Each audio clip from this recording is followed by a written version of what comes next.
family members the other day, and they were picking my brain about the current market, the real estate market, and what's going on in the world, and the trends. And I was trying to relate to them that usually the United States has a particular order of who goes down first as far as prices coming down, because we all know they were artificially up during COVID.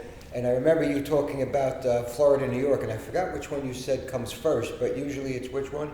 Well, usually it's Florida, but right now, currently, with the market the way it is, Florida's got a few years before their values come down. Because of COVID, there's a lot of fake values in the areas. And so many people went there. So many people left to move to Florida. So and that governor's a great governor. And, a lot of people love to live in Florida these days. So many people, tens of thousands of people a month were moving down to Florida. So the demand's so high, that's why it'll stay high. But New York, so to speak, right, I believe in the next 6 to 12 months is going to have a huge crash, just like 2008. And the reason I feel that way is because a lot of people during COVID moved from, say, New York, Manhattan, New York, to Long Island, New York. And let's say that the house in Belmore was selling for $400,000. Just to get out of Manhattan, they overpaid, say, $500,000 for that house. And then what happened was the neighbor down the block saw that comp. Yeah. And because interest rates were so low at the time in the mortgage industry, interest rates were so low, that neighbor turned around and used that fake comp to then pull money out of his house at such a low rate. Right. Some people took the money and invested in, say, the stock market, which we now currently know crashed as of, the last month or two. So they probably lost that money, and now their house is overinflated. And or they took that money and some people went out and bought a boat. Right. Which then gas prices are through the roof and they can't even afford to put gas in the boat. Kind of an 08 again. 08 all over Coming again. all over. So now what's going to happen is you have overinflated prices, interest rates are high, people are in forbearance, and they just can't afford the mortgage. Would it be fair to say that, okay, we narrowed it down to New York coming first, would it be fair to say the east end of New York will be the last to experience the drop? Yeah, I don't think you have to worry about the Hamptons ever. There's so much wealth in the Hamptons, and there's not many mortgages given because the prices are 20 million, 30 million, 50 million of houses in Hamptons. Right. So those aren't really mortgageable type of deals. You really have to be a 100 millionaire cash buyer for those type of deals. So I'm not really concerned about that part of the market, but I believe the west part of Long Island and Nassau, Suffolk County, the boroughs, I believe that's all gonna crash. Now the rates were so low during COVID, they were like 2%, the mortgage rates, and now they're approaching what they're like fours, they're in the fours, fives, to the fives. 6. The non-QM market is tightening up as well. A lot of companies are already going out of business, believe it or not. It's scary because you're already in a recession, right? And most people during this time get very nervous with their money. What you should be doing is you should be saving your money. Cash is king now. And I know a lot of people tell you as an investor, cash is not king. Cash today is king. You want to save all your money. You want to have as much cash as possible because when the market crashes, there's going to be huge opportunity, not only in the housing market, but also in the stock market. And it's like going to reset itself again, and you're going to have that huge opportunity as long as you have money to invest in buying at a huge low, whether it's stocks or real estate, and then allowing yourself to make huge wealth while the economy grows and there's a new presidency and all that good stuff that's going to happen in the future. Yeah. Mm-hmm. So between the interest rates being up a little, I mean, we say they're up a little, but they're still lower than they were 10 years ago. Right, exactly. Right? But between those being a little higher and then the cost of building materials, what's going on, so we saw a little bit of drop in new construction. Right. So it's rare to find new construction, especially here on Long Island. Yeah, and it's harder to get financing for new construction these days. They're tightening up. Everybody's tightening up. But it'll loosen back up in the future. But, right now you got to just ride the wave. And like I said, you have to make sure that you're holding on to your money until the opportunities come. Right. You don't want to buy at the height right now. You don't want to buy investments that aren't going to give you a good return. Right. Wait a little while longer, the next 6 months or 12 months, keep that money and then invest all of it into something that's going to bring you back huge returns, and you'll have huge equity, and that's where you really build wealth. When everybody gets scared and runs from adversity, you got to run towards adversity, but you got to be smart with it. You got to be able to see the market and what's going to happen. This is like such an obvious market, right? You know, so it's nothing like any genius could really have to figure out. Right. It's an obvious market. It's obvious what's going to happen. Every billionaire on the planet knows it, and everyone's prepared for it. So if you're a young entrepreneur and you have the ability to liquefy some assets today, to hold on to that cash, to then invest in the future, that's what I would do. Right. And tell me a little bit, though, switching gears a little bit, tell me about your role in Gallagher University. I know that you've been a golf pro for many years, right? And I know that your dad inbred in you a lot about mindset and a lot of similarities of what I teach in business is what's in your mind and you taught in golf. Yeah. Tell everybody about yourself and what you're doing and how you're going to, use what your father taught you and all your years of golf, being a golf pro, and how you're going to take that to Gallagher University and teach other people. Sure. So one of the things we'd like to offer to people who enroll in Gallagher University is exposure to the site, which is about golf, the game of golf, the mechanics of golf, the golf swing. There'll be so many videos on there on how to play the actual game, the short game, the playing the percentages, trick shots. But the real beautiful part of golf is there was a book by Michael Murphy called Golf in the Kingdom, and in that book, it's a fictional book, but in that book there's a statement, never is a man so naked than before a golf ball. And what that author meant by that was that in your effort to become a great golfer, golf reveals your flaws and asks you to perfect them in order to get better. So many of the people you meet that play golf, they hit a brick wall where they can't break 90. They can't get lower than 90. Some don't get lower than 100. Some manage to get where they're breaking 80. The game requires, to get down where you're shooting in that 1% of guys who can shoot par, it requires to really master yourself.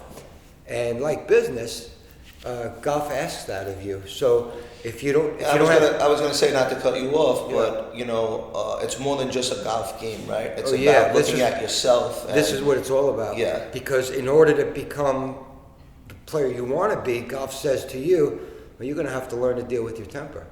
You're going to have to learn what integrity is. There's a tremendous class that you have to play golf, right? Well, you have to have extreme control of your emotions, and you have to be. It's a game of honor. There's no referees, so it's you're on your honor out there. I mean, you could cheat like this in golf, right? But if you want to do business with somebody, it's a great idea to go on the golf course with him, because you'll see how he reacts to adversity in his own game, of how he's going to react to adversity in business. You'll see how his temper is. You'll see what his patience level is. You'll see how intelligent he is if he plays stupid shots when it's obvious the percentage thing to do is this, and he's doing that. So I love golf for revealing that character about people, because a person is naked when they're playing golf.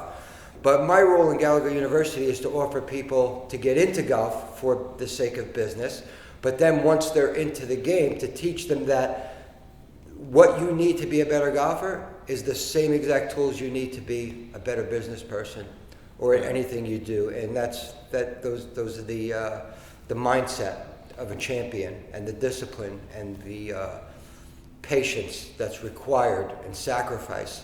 All these things come into play, because which is so similar into business as well. Sure, I mean, you could give everybody all the tools they need to succeed as a salesman. I can give everybody all the tools they need to succeed as a golfer, but if they don't do their homework and practice and rehearse and experience those pains of growth, and they get impatient, and they're just going to walk out. Right. So these leads suck. This golf course sucks. Same thing. Absolutely. So now, we were just talking during lunch briefly. Can you tell us a little bit more about how you transitioned from being in golf to now being a businessman? I'll keep it as short as I can. But the story was, I was competing full time in South America. My goal was to get on the PGA Tour. And although I was a member of the PGA, being on the TV is a different ballgame, because there's only 200 people with that membership card. I missed by one shot like 12 times over the course of 10 years at the time. So I said, you know what, I gotta stay sharp. So I went to South America, and I was playing the tour in South America. I had based in Miami. I was going to Chile, back to Miami, Venezuela, Argentina, Peru, Jamaica. And it's very tiring. People don't realize it seems glamorous, but you're living out of a suitcase. You're away from your family and friends, and it's you, and you're disciplined to keep practicing. And so I needed a little break. And a guy who owned a golf school in Miami said, "Hey, you want to go teach up in the Poconos for the summer?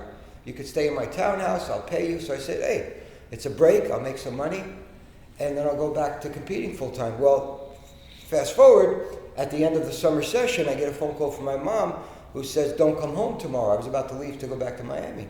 And I said, "What's going on?" She said, "Hurricane Andrew's about to swallow up Miami." So I'll fast forward it for you more. I got stuck in New York. I didn't plan to stay. And I was forced into having to make a living at what I do best, which is teaching. And I had 6 golf schools. I had a tremendous following. But I wasn't competing. So it was satisfying, but at the same time, I wasn't competing. So I was continuing to search for a vehicle to sponsor myself for $200,000 a year to compete full time. And I met guys like Mark Gallagher, who we ended up becoming very, very dear friends, like brothers. But I was always trying to put together business people that I was meeting at the golf course and make deals happen. Fast forward even more, in the winter I couldn't teach because it's cold. So I made little retail businesses for myself. And one day I was running one of my businesses, which was a puppy store, and I wasn't doing well because of another hurricane, Hurricane Sandy. And Mark calls me up and says, "What are you doing? The writing's on the wall. You're a champion. You don't want to give up. Close the store. Get over here. Get your real estate license. I'm going to teach you the real estate business." Wow. And that was about 9 years ago, and that's exactly what happened. Well, a little bit more than that. Actually, we walked around the space one time. He put his arm around me, and there was, next to the space that we had, that probably had 100 employees, there was another space. Like if you open the door, there was another space next door that we didn't take yet, but it was fully furnished and it was completely empty, but there had to be another 100 desks in there, 150 desks. And he looks around the room and he goes, "One day, I'm going to run this room." And within probably a year, he became the COO of the company, and he was running the entire company, and we had that room filled with 250 employees. Yeah, you had to add some. I got to be honest with you. I didn't make that as an egotistical statement. It was just a feeling I had. It was very peculiar. No, not at all. It wasn't that. He just put his arm around me and said, "I'm going to be running this room one day." He had that feeling because of the vibe of it, right? Yeah. When you look at that boardroom and it's empty, and he just took on the challenge to say, "I can fill this place and I can run this place." Yeah. And it's funny because, again, going back to mindset, you know, we always say, write down your goals, right? And have those goals. He said it out loud and it happened. And that's a big, big thing here. There's many things that I could tell you and you wouldn't believe us, but, you know, it's very important that you sit down and you write down exactly what you want in life. Because when you do it, it happens. It might not happen immediately. It might not happen in the time frame that you set for yourself, but sometime in your lifetime, it will happen, okay? And if you work really hard towards it, it happens in the time frame you set for yourself.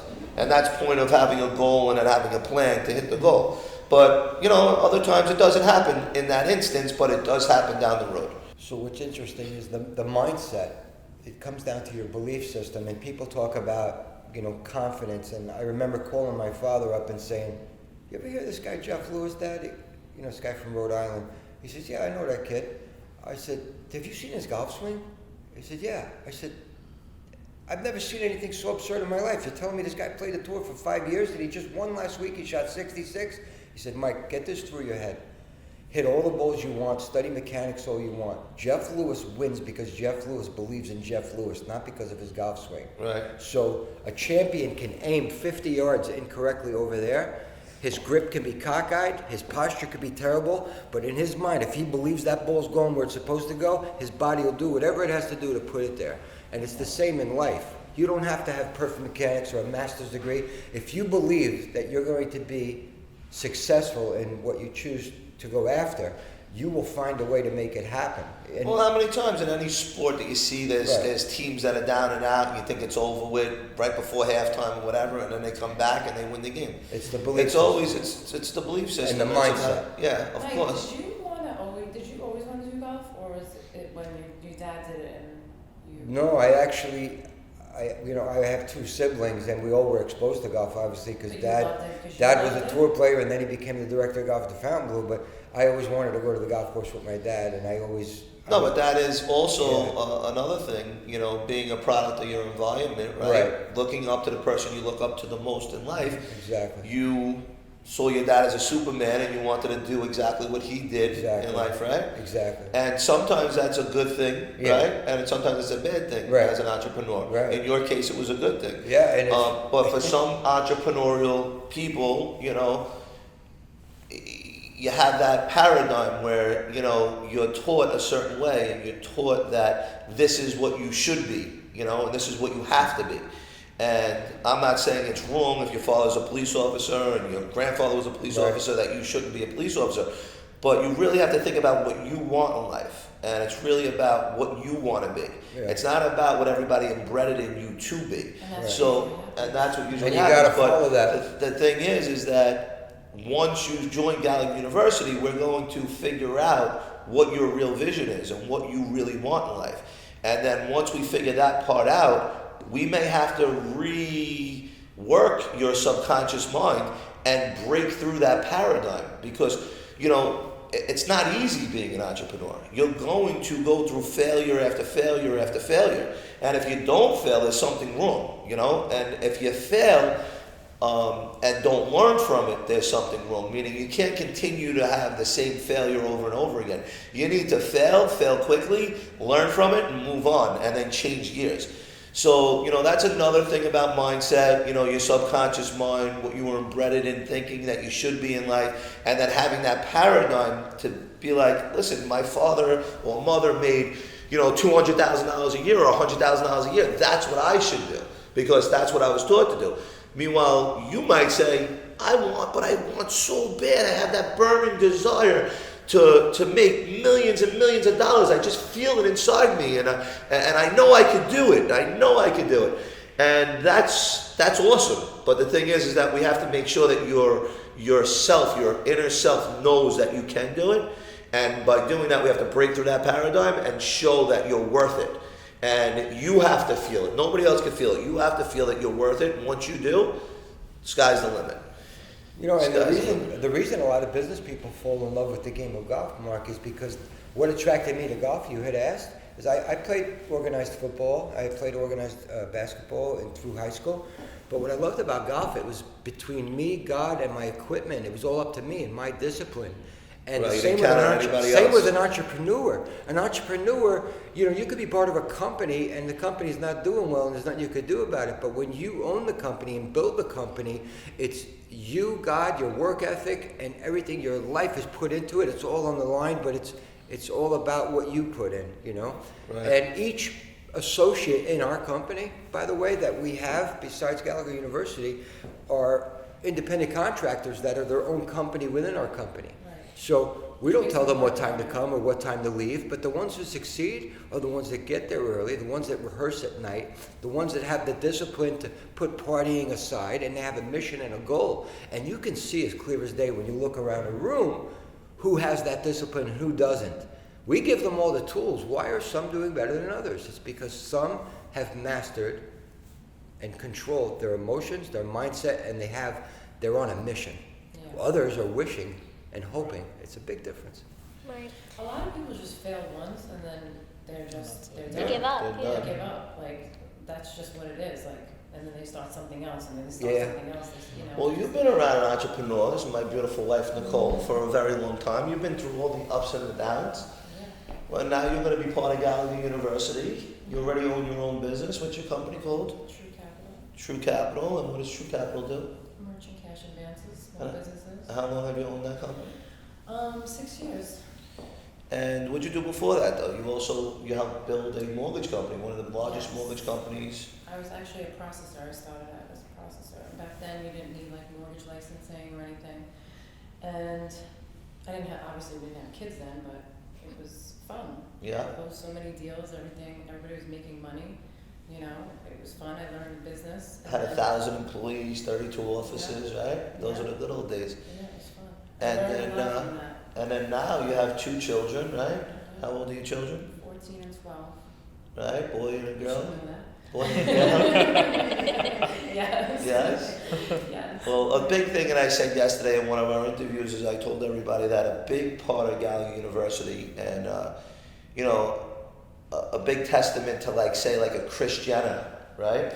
A Kris Jenner who, you know, I think also is creating something like a Gallagher University as well. And she has taken all her daughters and made every daughter hugely successful.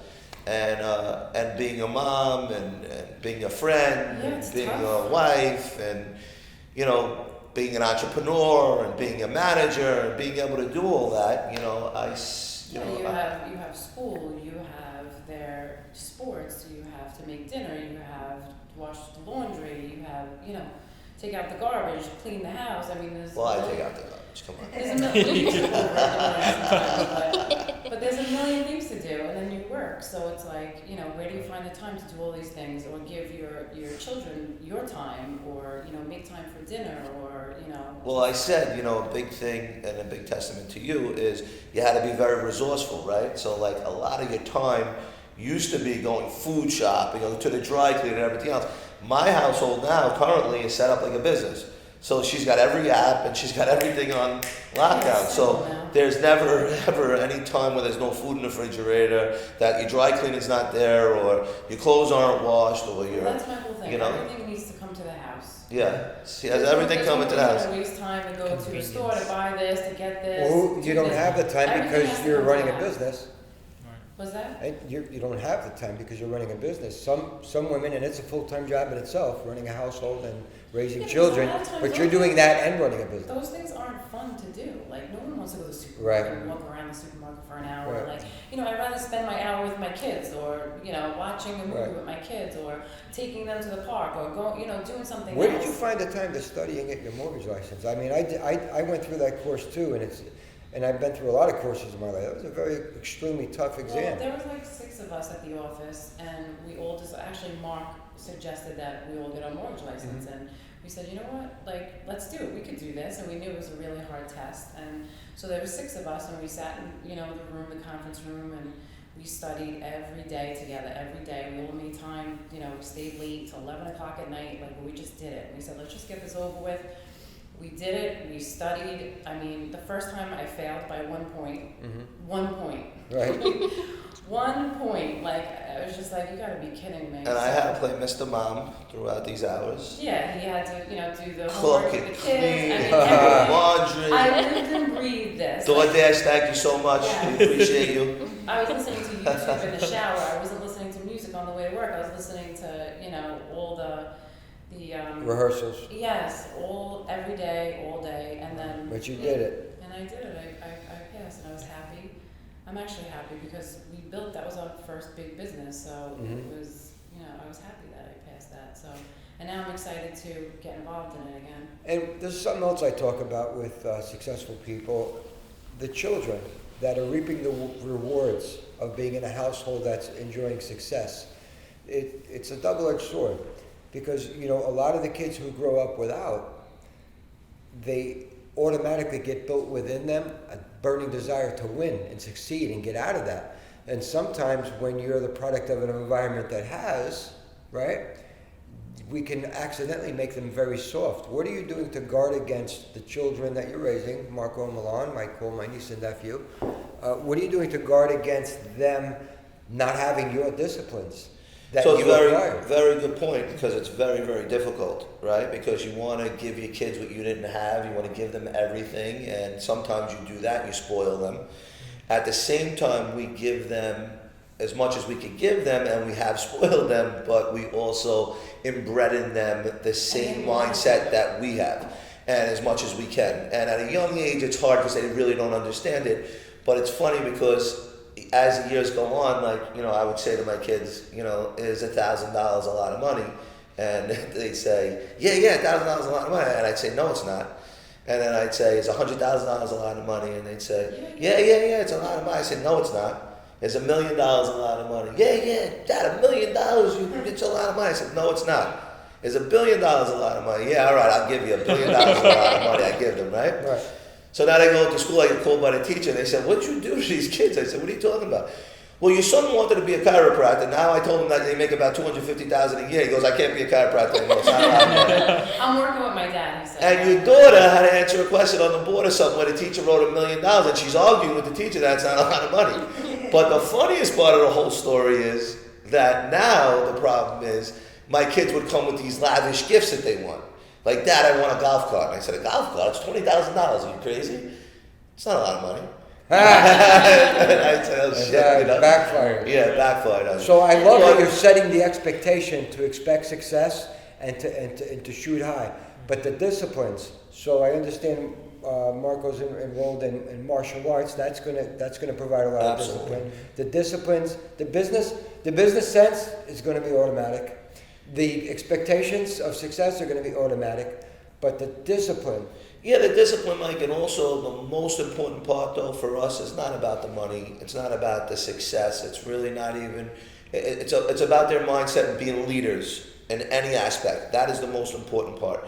Meaning that right now I'm more concerned about my kids getting through school without getting involved in drugs or drinking or anything bad 100%. whatsoever. Not a follower. And that's all I care. When I watch my kids, the one thing I always tell my wife, whether they do good in school or do bad in school, I understand you have to have that expectation of your kids, and you gotta reprimand them for not getting good grades and all that good stuff. For me, it's not the biggest deal. It's really not the biggest deal. The biggest deal for me is I watch my kids and their movements and how they interact with their friends. And if their friends say to do this, do they do it or not do it? And who's the leader and who's not the leader? You understand? All right, so and then I watch the way they speak and interact, even with me. Meaning, you know, if they think I'm trying to manipulate a situation and stuff, and they'll, Dad, stop, you're not going to manipulate me. You know, they catch the conversation. They're smart and they're sharp in the conversation. And for me, the best thing about it is because I'm a big sales guy, right? They're salespeople, and they don't even realize they're salespeople.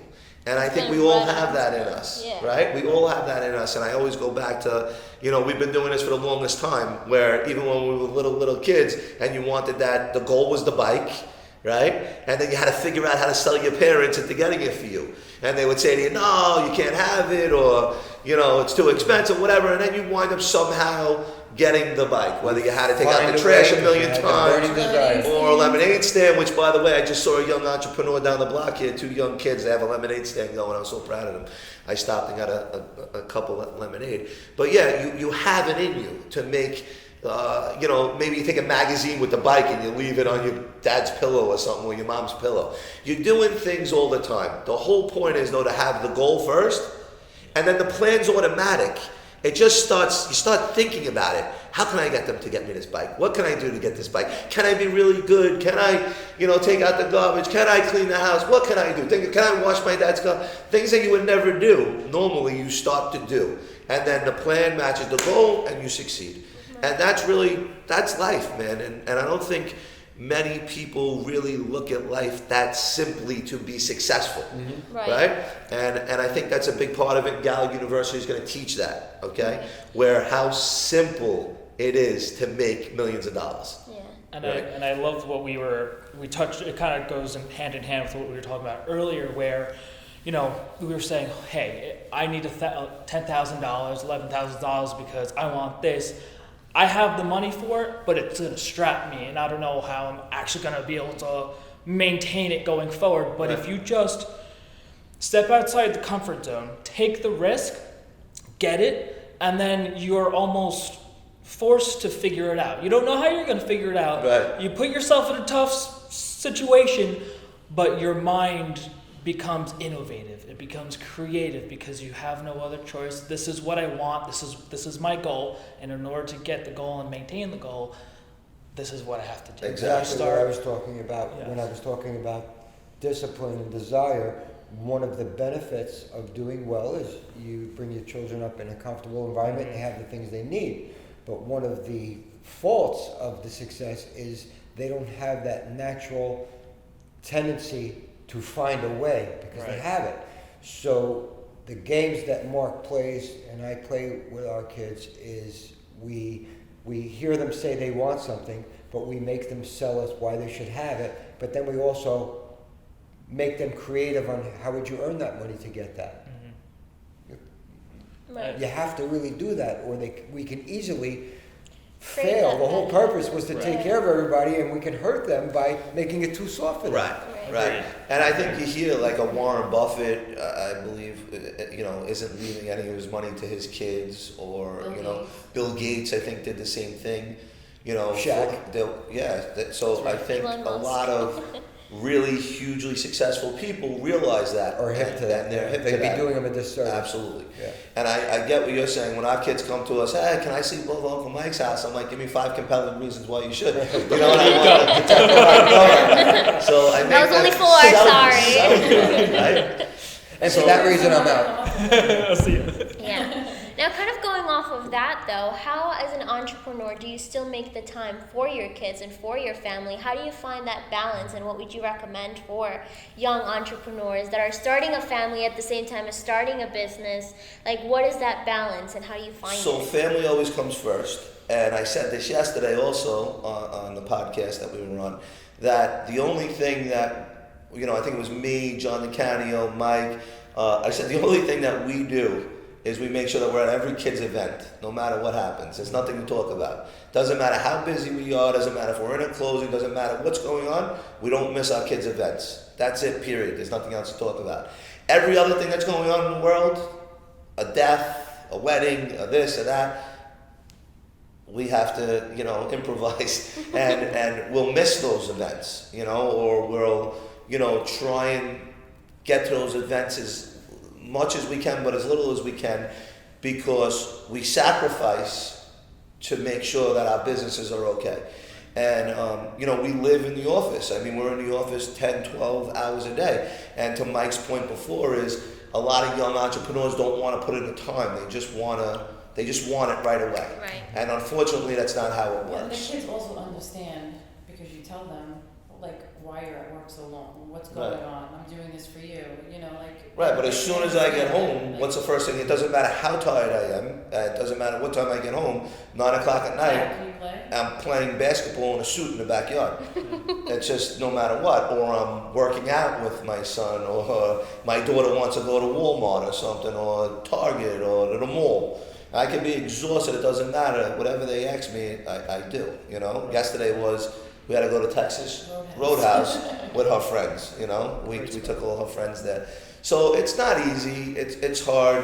But the one thing I will say, a mistake that I did make as they were growing up a lot until I learned this, was I would come home and I'd still be on the phone even at 10 o'clock at night in the house. And even at 10 o'clock at night, I'd still be on the phone, and your kids are looking at you like for the attention. I haven't seen you all day, and I'm still on the phone. So that's something that I would say is a big thing, that make sure all your business is done before you go in the house for the night. No matter what time you get home and what time you walk in the house, just make sure your business is done. Because that was a huge mistake that I made. I'm thinking back at it, my kids are very young, and I'm coming in the house and I'm Yeah, talking. they're so excited. Even to my wife that took so long to cook dinner, just say. And I'm sitting at the dinner table, and now I'm just shoveling food in my mouth as fast as possible, and I'm on the next deal, and I'm talking business and stuff. Right. So, that's something that you have to the business is going to be there. Yeah. The next phone call is going to be there. Unfortunately, when you're a leader and you have so many people around you, their problems become your problems. And, you want to be there for everybody, and you want to make sure that that person's not hurting in any way. There's a lot that goes into it in business that's just not business. It's psychology, and it's just emotions. And sales guys get very, emotional, or they had a fight with another employee, or something's going on, and you want to be there for them. But you're forgetting that you're being there more for your employees, which you have to be there for, than your own family. So you have to really weigh that out. And then another angle on that same question, Mark, Lena, when somebody makes a decision to be I want to own my own business. I want to be the top mortgage broker. I want to be a great golfer. I want to be a great champion.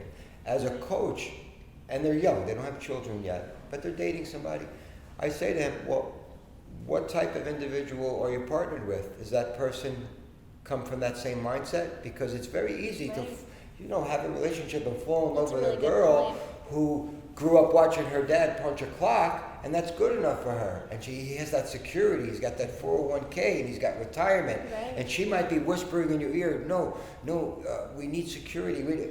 If that person doesn't have your mindset, they're going to be a disaster, and you're going to end up parting ways anyway.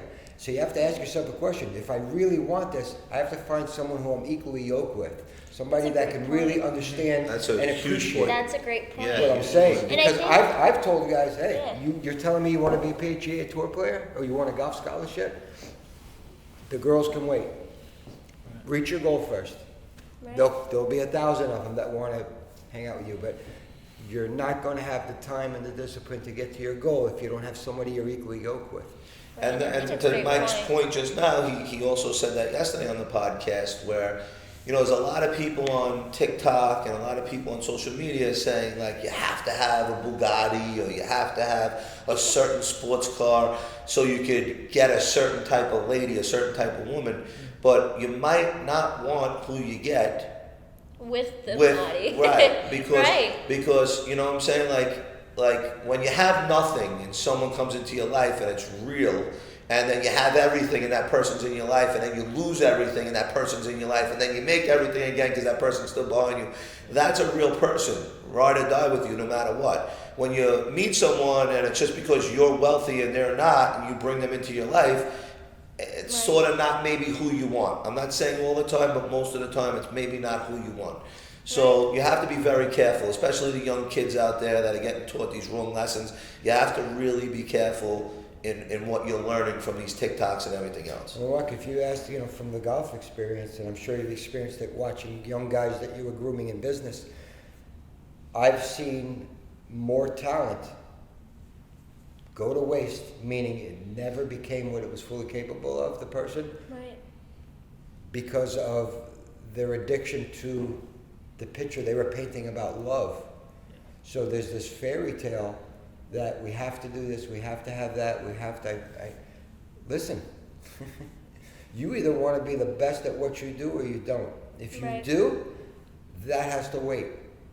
Unless that person is equally yoked with you and believes and understands that, hey, some of our dates are going to be you watching me practice. Some of our dates are going to be you in the office with me pitching people on the phone. If you want to spend time with me, this is what I got to do. But if you're going to stop me and make me go home early, I'm never going to hit my goal, and you won't love me anyway because I'll be a failure. That reminds me of a conversation we were having a couple of weeks ago with Mark when we were kind of going through the history of how he got to this point, all of the businesses that he's gone through. And when you first started in the mortgage business, That's right. something that stuck out to me was, I would actually be on the phone with my wife. Yeah. And I would pitch her as if she was my client Absolutely. to practice. So I think that's a really good point. I did one better. I was really in love with my girlfriend at the time, and I knew that I was so busy in the mortgage business. I said, listen, you got to quit your job. You have to come work with me now. And I took her on as the processor, which was the best. Yeah. Which was the But best I move. said, I don't know anything. I don't know anything about mortgages. I don't even know what a mortgage But is. all Like, you knew I'll was you teach wanted you. to be with him. I'll teach you, but he didn't. He just threw me into it. He wasn't even there. Sometimes that's how You you can learn. swim. I was the only processor for the whole entire place, guys. Right. I knew nothing. But she was doing, listen, I'm like, I guess I'm gonna start this I'm a myself. good eye for talent, and I knew she was able to handle a lot of I files. called Well, the lenders. I'm like, what does this She mean? was What doing does this mean? 70 files a month herself. Wow. And she was making more money than Look at I that. think I was at the time. But whatever it was, she really, she got into it. And actually, because we did that, we were able to scale so quickly. I was able to hire more people. And we went from a mortgage broker to me buying a bank. We purchased a bank out of bankruptcy. We grew it to, I believe it was $250 million in 5 years per month. Wow. And if 2008 didn't hit, it'd be a different world today. So But you guys are an mortgage collapse example of what I'm happened. talking about, because Nicole not only loved you when you guys were starting out, but she understood what you were doing and believed in you, and also understood what it was taking to be successful. Hey, if I can't be with him because he's so busy, I'm going to go do it. Right you next guys, to him. you guys found a way. Right next to him. But look how We would drive each other. We would drive each other from Valley Stream to Smithtown. You're talking miles and miles. But look how fast that could have. They talk about that saying, behind every successful man, there's a woman, and vice versa. Right. What it Right. really means is behind every successful person is a person that's equally yoked and supportive of what you're doing.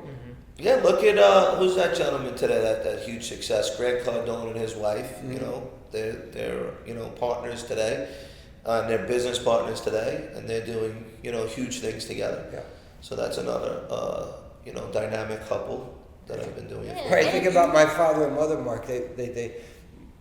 My mom was 18, my dad was 22. They hit the road with $1,000 on the caravan for the tour, and he wasn't making it, and they're living out of the station wagon. And then they had 3 kids by the time my mom was 22. Yeah. And they're just grinding it out and grinding it. My dad says, hey, leave your mom and your sister and everybody in New York. We're moving to Miami Beach. I got to play full time. And he loaded up the car like the Beverly Hillbillies and moved us to Miami Beach. I mean, Mom followed his dream with him and supported him. But think about it, if she was like, no, you're going to get a job at the factory and give me security. We have 3 children. Right, that's that But added he stress and that. he realized his dream because the woman he loved and loved him supported. It's very important. But she believed in him. She believed in him, but even if he failed, she was saying, we'll do whatever we have to, we'll make it, don't worry. Right. And look, he failed as a tour player, became a money player, a gambler, that was very successful, and then got the director of golf job at the Fontainebleau. So ultimately, he bent for his family and said, okay, time to hang up the shoes full time, I'm going to get a job, but he stayed in what he loved. But anyway, it was a beautiful love story because my mom believed in him, and it was something. And when I see young men distraught, and I see these great baseball young talents getting their heart broken and getting derailed off their target because of foolishness, it's just heartbreaking to me. They wasted talent.